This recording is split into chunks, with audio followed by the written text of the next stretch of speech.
All right, welcome to Big Business on Campus, the John Wall Street podcast, powered by Playfly Sports and sponsored by Shorts Travel.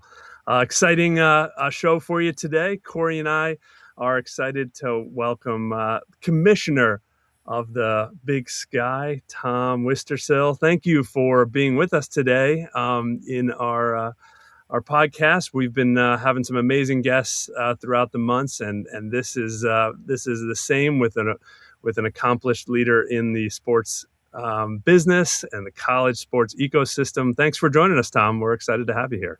It's great to be with you both, and thanks for all you do for college sports. Yeah, awesome. Well, we're having fun. We're just trying to educate and get people to hear all the really interesting best practices around the industry, so we can elevate all of our great people in the industry and just make college sports a little bit better off after listening to the podcast. So I'm excited about this podcast because Tom is one of the more commercially driven commissioners, right?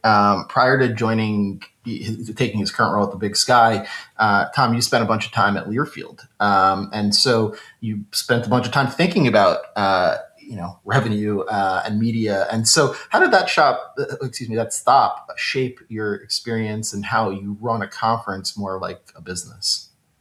So I've been very fortunate in my career to have multiple stops at different places. I was a Division II commissioner.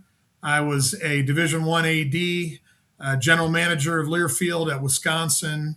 Then worked at Minnesota as well on the administrative side before becoming an AD at Akron for 6 years, and then senior vice president at Learfield for 4 years before becoming commissioner of the Big Sky. So, I think the hybrid part of not only being a Division I athletic director, but then my 2 stints with Learfield created a really good combination for a conference like the Big Sky, which is pretty forward thinking in what we want to do.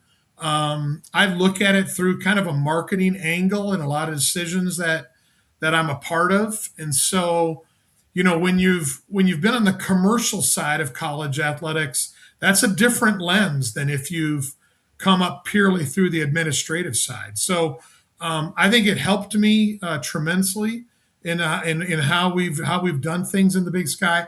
I think that the combination of my background and then the leadership that we have from the presidents, the ADs in the Big Sky has been helpful. And it's a crazy world that we're in college athletics. There's no other way to put it.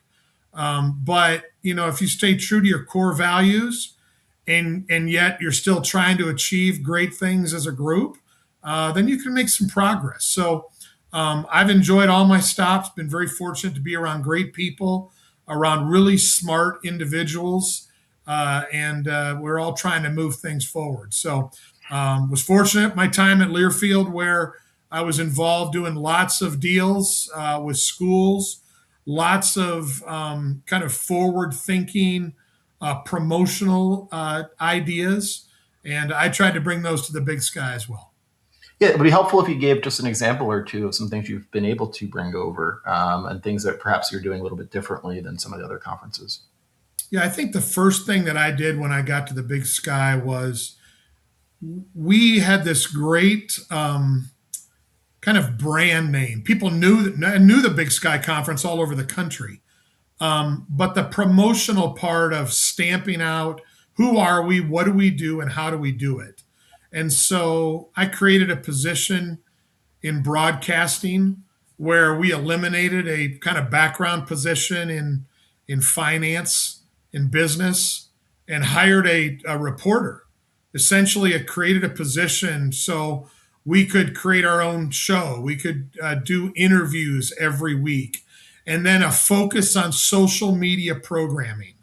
So we essentially have kind of 2.5 positions in our office, which are all about growing the Big Sky brand, whether it's interviews and our social media presence on a daily basis. I give a lot of credit to our staff. They wake up every day saying, how can we market the Big Sky? And I would say after the P4, we probably do the best job of any conference, G6 or FCS, in promoting what we do. You look at our social media numbers and the creativity that we have. And so that was probably the most specific example of what we've done. Sure, we've grown our corporate sponsorship base and we've grown revenue and we've been able to grow ticket sales and in championships and that. But it's really about the branding of the Big Sky. And so people from the East Coast that maybe don't know, where Montana State is at or that Northern Arizona is in the Big Sky. Our social media platforms can help deliver that message. And that's been a real focal point in the 7 years that I've been here. This episode is brought to you by Shorts Sport Travel Logistics, the fastest growing leader in college athletics travel and the trusted choice of over 108 athletic departments nationwide. With their promise, Team Travel Made Easy, Shorts simplifies every aspect of team travel: air charters, commercial flights, buses, and hotels. By turning complex logistics into a competitive advantage, they've become the trusted choice for programs committed to winning on and off the field. Thank you for joining us on the Big Business on Campus, the college sports podcast powered by Playfly Sports. I love the storytelling element here. I've been big on that, especially on this podcast, talking to a bunch of the leaders. I think storytelling is really important. I think it's not really, you're not really marketing. Marketing is an underlying result of what you're doing, your storytelling. So it's interesting. I think investing in that, the reporters, really interesting. We do that at Playfly Sports. We brought in a division called Sport and Story that does that. Actually, they're producing this podcast. So we do that for a bunch of colleges and conferences now, building that type of storytelling. So big believer in that. So I love that, Tom. Thanks for bringing that up. Yeah, I agree with you, Mike. Tom, I guess a follow-up to that storytelling and promotion you talk about is you've described the Big Sky as being like the sole viable FCS conference in the western half of the U.S., right?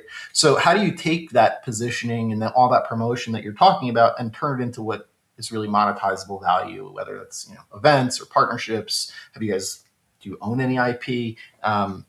What are you guys doing along those lines?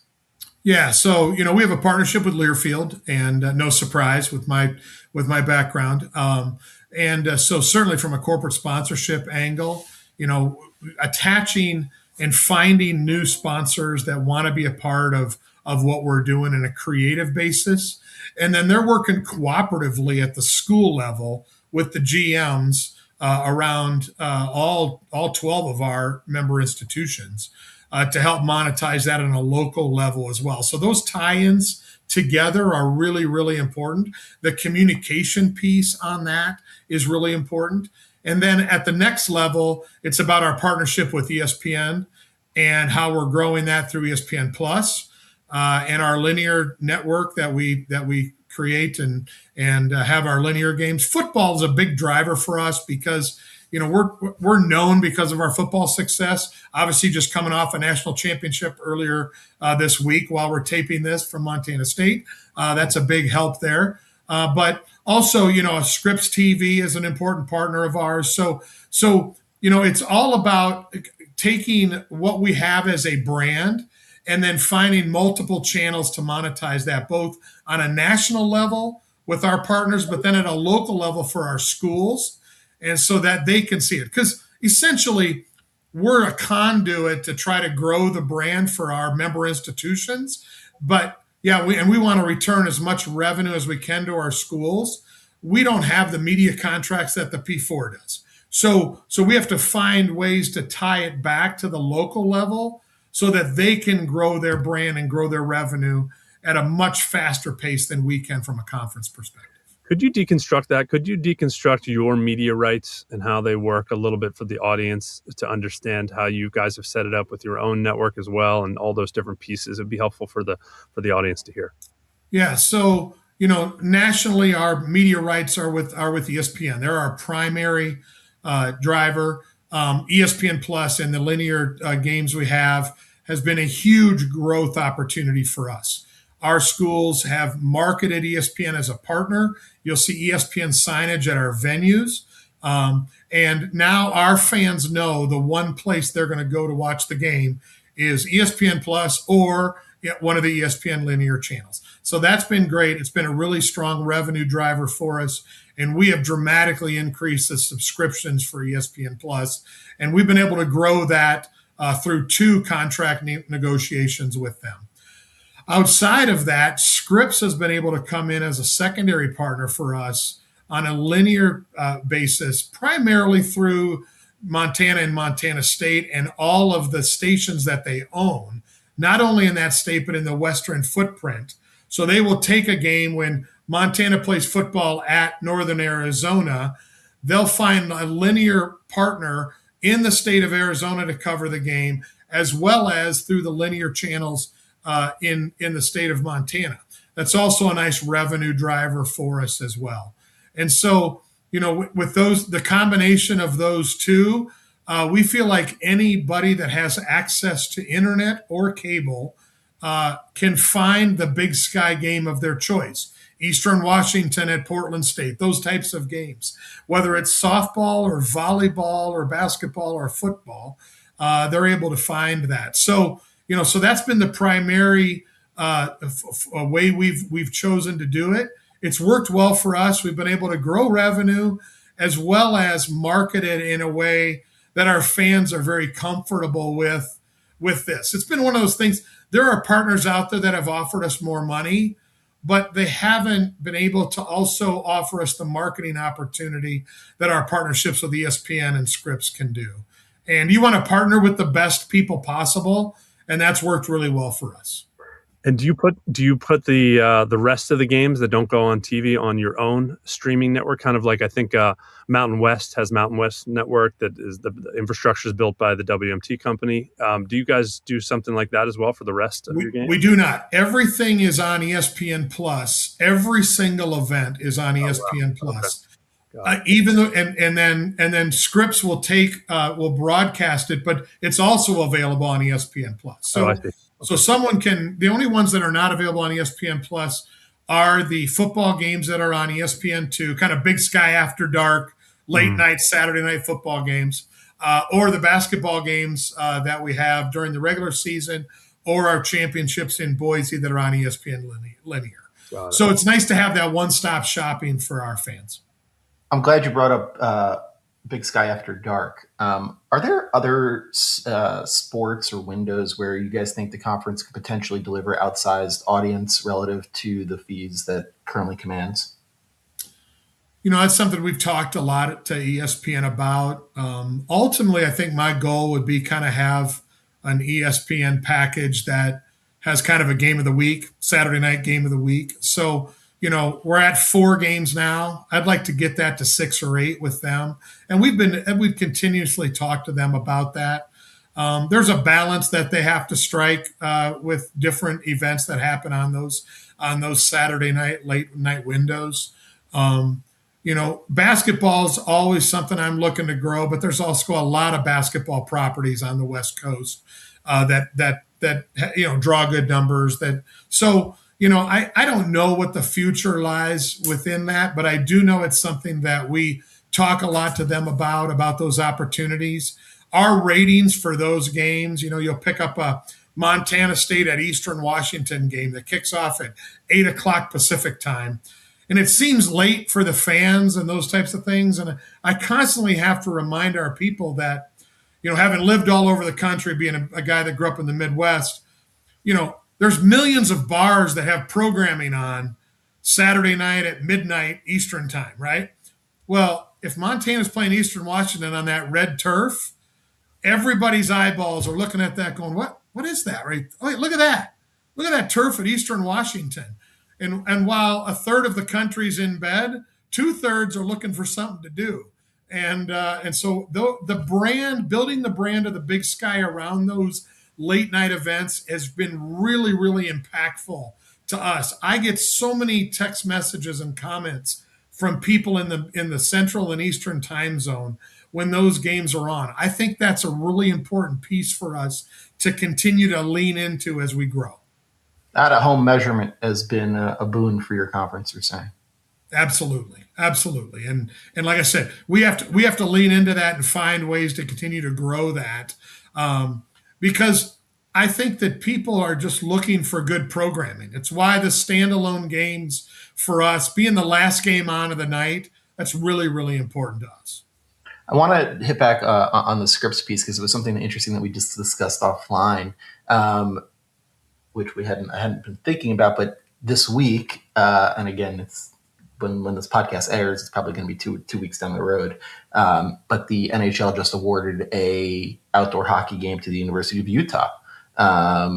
Beautiful scenic backdrop. We were talking earlier today about Montana, the Montana State game. Obviously, again, another beautiful scenic backdrop. Is there a world where the NHL shows up and plays an outdoor game in Montana? And you suggested that the relationship with Scripps may even make that more logical. So maybe you can just explain what your thinking was there. Yeah, I made a note of it from earlier because I'm going to follow up as soon as we're done here with a couple of phone calls. But yeah, it was just announced, and I'm here in Salt Lake City. That's where our headquarters are for the Big Sky. So University of Utah is going to host that outdoor NHL game. And Scripps has done a great job with their relationship with the Vegas Knights in kind of expanding the reach of that NHL team to parts that don't have the NHL, Idaho, Oregon, and into the state of Montana.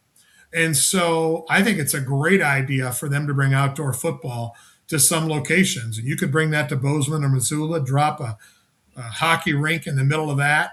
And there's a ton of Vegas Knights fans because that's kind of the team they've adopted because that's the team they can watch that is on their local channels there in the state of Montana. So Brian Lawler, the president of Scripps Sports, has become a really good friend of mine and really grown that business opportunity. And he's going to get a phone call in a little bit with an idea that I'm going to say, hey, Corey and Mike came up with an awesome idea.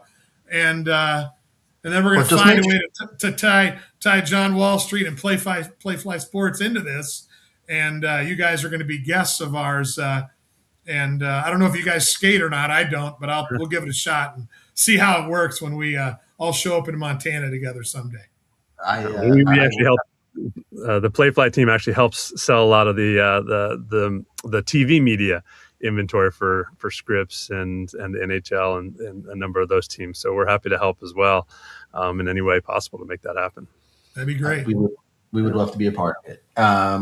Wanted to talk to you a little bit about patch logos because I know you have a different philosophy on it than I think a lot of the other conferences and schools do. And obviously the NCAA recently updated bylaws and are going to allow jersey patch logos.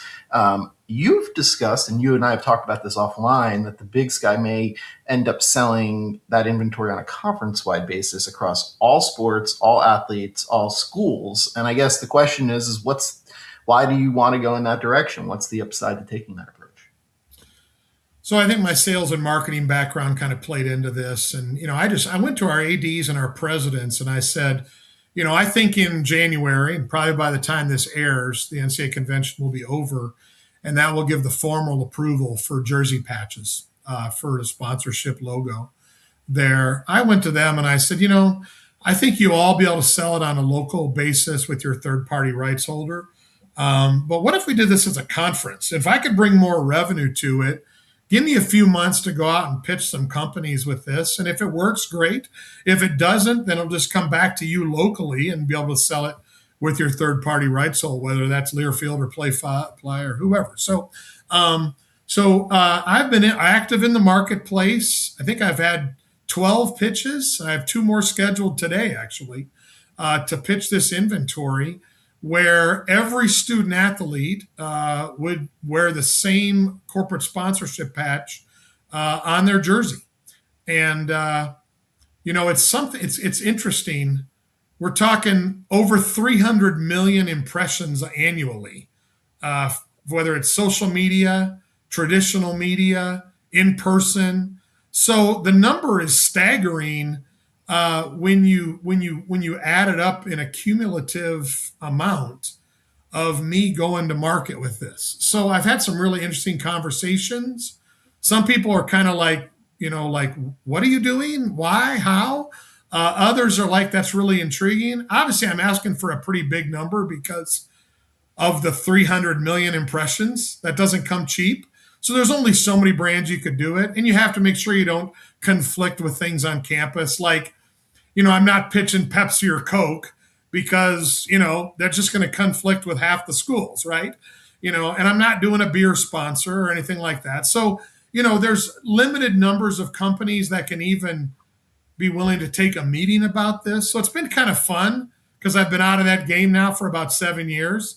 And it's one of those things where I just have one thing to sell. I'm not selling 12 dasher boards or 17 commercials. I have one thing to sell. It's one price. You're either interested or you're not. It's a fairly quick conversation to see if another conversation needs to happen. And so it's been kind of fun to see what's out there. I have some traction on a couple of companies. There's been a lot of really quick, it's really not for us. Okay, that's fine. Not going to waste your time or mine. But that's been the philosophy. I applaud our presidents and ADs willing to say, yeah, let's let Tom take a run at this and see if it works. And if it does, great. If not, then it just goes back to them and they'll sell it sometime before next fall. That's awesome. How did you get to the impressions number? Because it's interesting when you look at that. The Playfly research team and our Vision Insights partner actually does these types of models where you can actually show not only impressions, but then you multiply impressions by commercial value, both on air and in stadium, right? And you get these values. And we love popping those out for all of our partners, whether it's conferences or schools themselves. But I'm just intrigued. How do you have a data team? How do you pull that information? So 9 of our 12 schools are with Learfield. So I went to the Learfield management team and I said, here's my idea. I know that I'm going to end up buying some of the rights back from you. So because of that dollar figure, I need your help in generating this data. So I let their team kind of run with this. And just like you have, Mike, they have a team of people that are doing this for their partners. They provided me with all the data, the impressions, way more information than I needed. So I scaled it back to something that I thought was going to be meaningful to these potential partners. So like I have a 7-page deck I use that breaks down 4 different groups of numbers, and so essentially relied on them. And they're, dozens of people that do this for a living. I wasn't going to create this on my own. I didn't have the time or the resources to do it. So just like I would have done with your team, I did it with their team. Yeah, and they provided me with really good resources and kind of a way to kind of put this in terms that a company could understand. Because it ends up being such a big number, you got to break that number down into percentage of impressions or percentage of click-throughs and those types of things. Because like I said, that's how it's split between just the general impression of a social media post versus seeing it on a ESPN2 football broadcast for a 3-hour time frame. So, so the depth of that, as you well know, Mike, is really important. But the number needs to be massive because we're talking about every student athlete in the Big Sky Conference from the middle of August all the way to the middle of June. You have your first women's soccer game, and then we have a number of student athletes that compete and win national championships at the NCAA track and field championships. So, it's such a long, daily impact that this sponsorship can have. I love that. That's a big endorsement for using third parties to get the best practices. I love that. Obviously, I'm biased due to Playfly. So yeah, using third parties, great move on that. That's really smart. And then ultimately that transaction that you said you were going to do with each of the schools to be able to make them somewhat whole. How did you negotiate each of those? Because I know there's probably a lot of, whether there's schools themselves listening or perhaps other commissioners listening to that transaction, because that's a complicated one too. No doubt. Yeah. So what I did was first I had to come up with the value that would make more money than our schools would make on their own. Mm-hmm. So I had to work with each school to come up with that value, right? And say, okay, if you're in a revenue share with your third party rights holder, then it's kind of cut and dried, right? It could be a 60-40, 50-50 split, that Right. type of stuff. So if you're not in revenue share, well then, essentially the rights holder is keeping all that money. I had to kind of piecemeal that together, kind of school by school, and come up with a value that then I feel like I have to get above that to make it worth their while. Then I went to Learfield again. Nine of their schools are with them. So then it was like, okay, how much money do you think you can realistically make doing this, Learfield? And then we negotiated that to an amount we both felt comfortable with. And then I had to kind of take those two numbers and find how they fit together, and then increase the dollar figure that I could go take it to market to. So there was about maybe 4 to 6 weeks of work that on the front end that I did back in early fall to get it set up in a place where I think everybody felt comfortable with. Now, as we sit here today, I still don't know if this is going to be successful. Like I said, I've got some warm leads, but I haven't had anybody say, "Oh, Tom, we're really interested in this." Mm-hmm. And I think it's one of those things where I'm asking people to kind of fast track this to make a multi-million-dollar buy in 3 months. As you well know, Mike, that's not easy for companies to do. Right. And I'm asking them to do it quick because I only have one of these to sell. So, it could be a company might feel like this might be a good idea, but I don't have time to slow dance on this. It's either going to happen fairly quickly or it's not, and it's going to go back to our schools, and we'll have 15, 20 sponsors amongst our 12 schools or whatever that number is, which is fine. In the end, that's fine. That's what most schools are doing nationally. I just thought this was kind of a unique way to do it. I wanted to take it on and see where it could lead to for the Big Sky.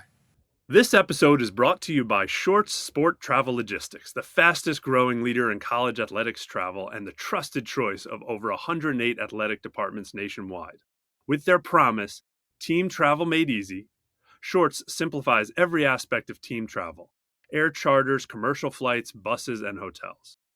By turning complex logistics into a competitive advantage, they've become the trusted choice for programs committed to winning on and off the field. Thank you for joining us on the Big Business on Campus, the college sports podcast powered by Playfly Sports. We've spent a lot of time talking about revenue, but it's only half the equation. How are you helping your members' schools think about margins, and especially as operating costs are continuing to rise faster than top-line revenues are? Yeah, we have a lot of discussions about net revenue in our league. In this revenue sharing era, and we'll have all our schools opted in, I believe, for next year, in sharing revenue in creative ways with our student athletes. That's caused everyone in our business to look at their model differently, especially schools at our level that are primarily funded through the institution. None of our schools are driving enough revenue. Everybody's at least 50% or more getting institutional revenue to make ends meet. And so how do we creatively look at new revenue streams to help fund something we've never thought about before? Nobody's near the cap in the Big Sky. There's nobody spending 20 million. So for the schools that are spending 2, 3, 4, 5 million, how do you squeeze more out of that so you can get a bigger bang for your buck?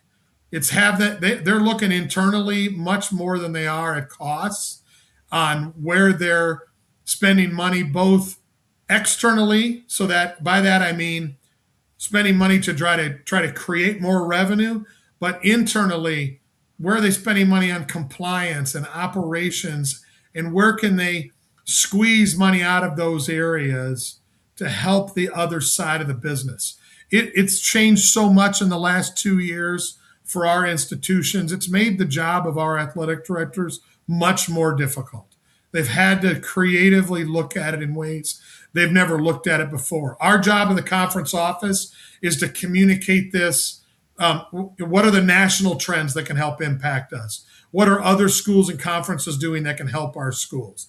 We spend a lot of time at the conference level trying to do that, trying to help them, because their job has become so much more difficult now. in this revenue sharing area, because we're still trying to compete at the highest level possible. We're trying to win national championships in football. We're trying to compete nationally in other volleyball and soccer and those types of things. But nonetheless, it's just created a really difficult environment. Our schools are incredibly strained to, bring in additional enrollees, in this era, knowing that there's an enrollment cliff coming ahead with not as many students graduating from high school. And so that puts stress on our athletic departments as well. It's a challenge for all of us, specifically in the Big Sky, too. So, are there shared services or like conference level efficiencies that you guys can potentially implement that would help those schools from a cost perspective? I think so.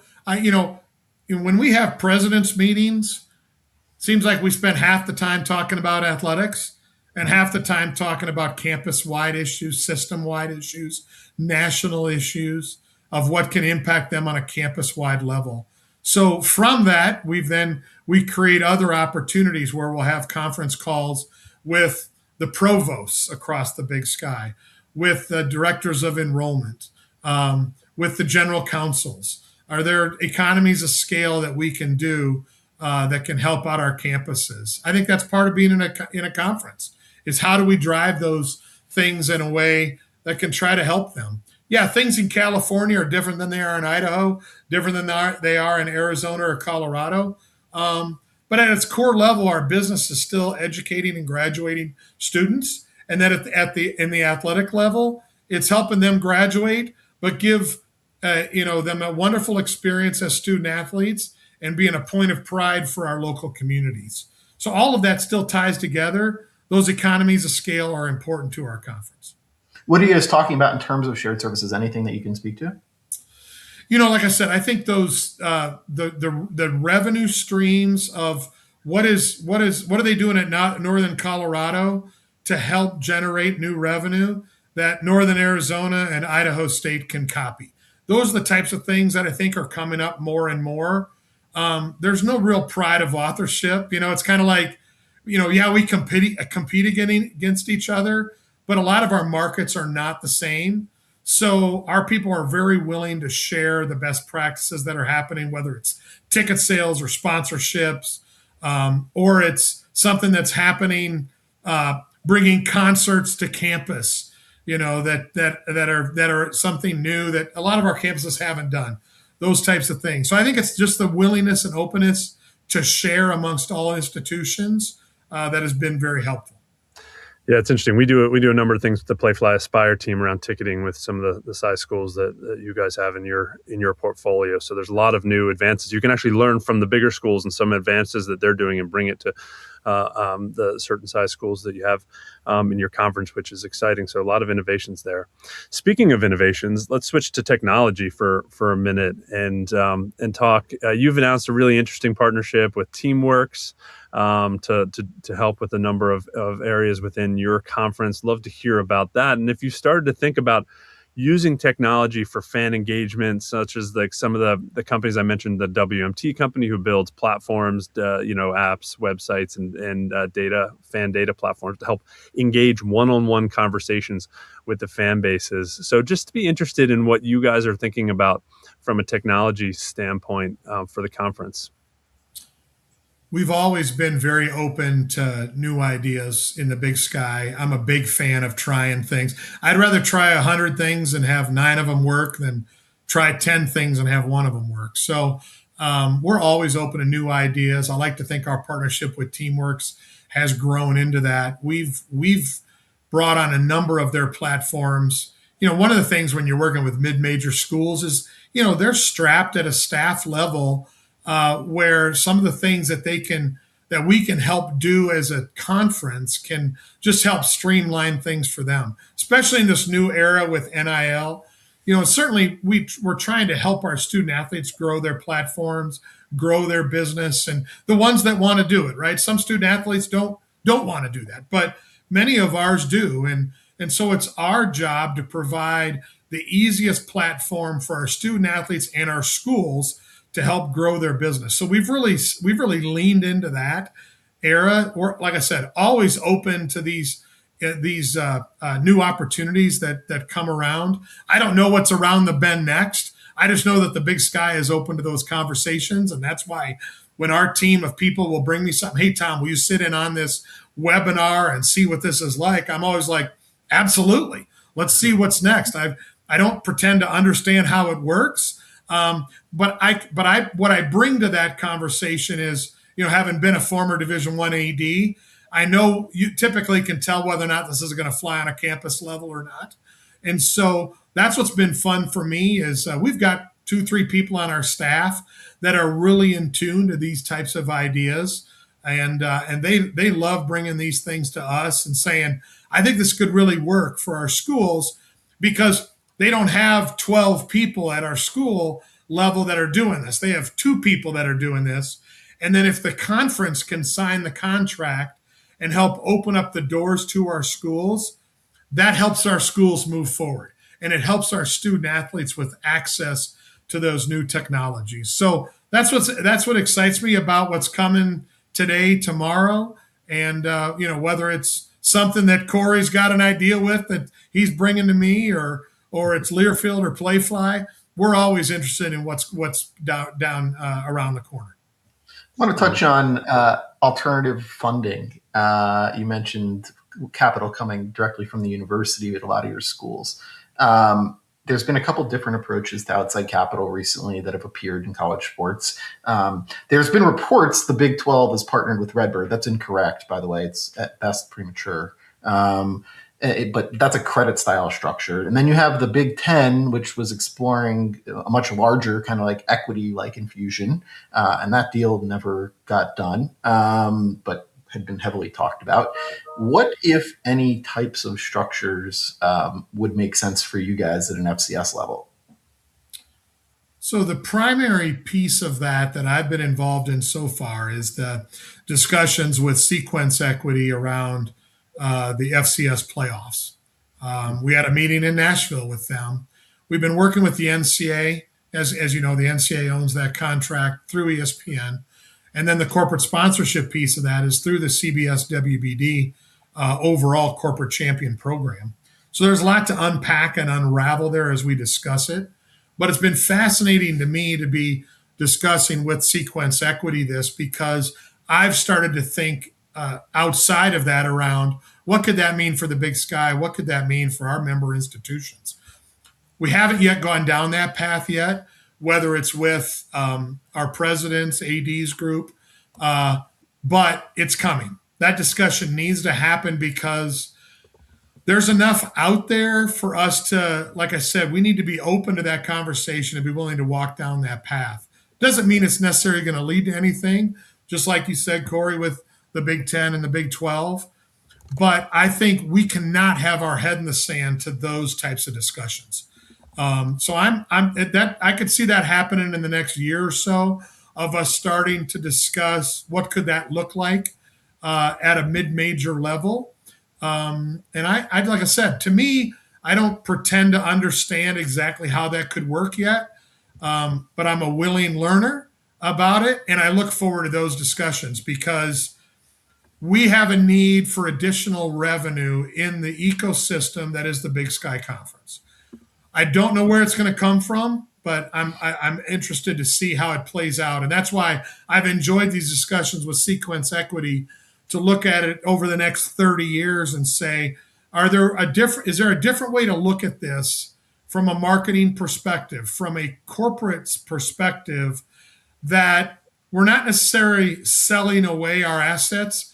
We're bringing in a partner to help us grow our assets, grow our revenue, and yet we still own them. That's a really important piece for us because I work with all public institutions. We're not giving away the farm as public institutions. And no one's going to own what our states are going to own. So how do we still grow our opportunities for revenue and bring in that strategic partnership that can see the future? Yeah, that's interesting too. When you talk about there's capital and then there's operating to help you grow, right? So it's interesting when you think about that. It's the question is, can a private equity firm or a private debt firm actually have the ability to help you grow, or you need to match that up with a great operator, right? Like an MMR company or something else. So you're matching up the capital plus the actual, growth generation operations and put those two together versus just bringing in the capital doesn't necessarily help you grow. You need to activate that capital, right? So, Yeah, so exactly. it's really interesting. Yeah, no, I appreciate the comments there. So I think we have time for one final question, Corey, if you want to hit your Yeah, final. sure. Just I think Tom. I mean, just looking forward, if you could implement one policy nationally that would materially improve the financial sustainability of your conference, and frankly, all the conferences outside of the Power Four, if you will, what would it be and why? So no surprise. I'm going to say ultimately we have to find a way to collectively bargain with the student athletes in Division One athletics. I believe it's our only way out of this problem that we encounter at every level of Division One. Where it starts, to me, it probably starts with P4 football. And because it has to start at the top of the ecosystem, they have to prove that they can do it and find a way. Our problem is there's no incentive yet for the student athletes to do it. And so there's incentive for the schools to do it right now because they have to find a way to control costs and spending. There's no incentive for the student athletes to do it yet. We have to find a way to incentivize the student athletes to collectively bargain. Once there is that, then you have two willing parties willing to sit down and negotiate. That trickle down effect can help settle all of our business. But I'm a firm believer that until that happens, this will continue. I don't see any other way out of it. And I've, over the last 6 months, have told everyone that will listen to me those exact things. Now, I'm not a P4 commissioner, so I don't have a stick that can help get that done. But I've told that to my P4 colleagues and the other FBS commissioners. I just don't know when that can happen. But until that happens, we are going to continue down this path of unsustainability where every year schools are looking to generate 30, 40 million. That's what you see out there, right? Those are the numbers. We're going to spend that to compete. You're going to continue to see that until the money runs dry. But yet, until the other side wants to negotiate and collectively bargain, there won't be a deal struck. You need to have two willing parties. Yep. And so I can't foresee a way for that to happen in the next year or two. Maybe that's 3, 4, 5 years off. But until that happens, this is going to be really, really choppy waters for college athletics. Awesome. Well, we'll wrap up there. This has been the Big Business on Campus podcast by John Wall Street, powered by Playfly Sports and sponsored by Shorts Travel. So today we had an amazing discussion with Tom Wistrcill, the commissioner of the Big Sky Conference. Thank you for being on with us today, Tom. So many interesting discussions, especially with your commercial background and integrating to all these amazing commercial topics that are happening at the conference level. It was really interesting to dive into those and have our audience hear how you're navigating this world. So Corey and I both thank you for being a part of this podcast today, and we appreciate the time. This is another fun one for us here on the Big Business on Campus podcast. Well, enjoyed the time with both of you. Thanks for all you're doing for college athletics, and look forward to a bright future together.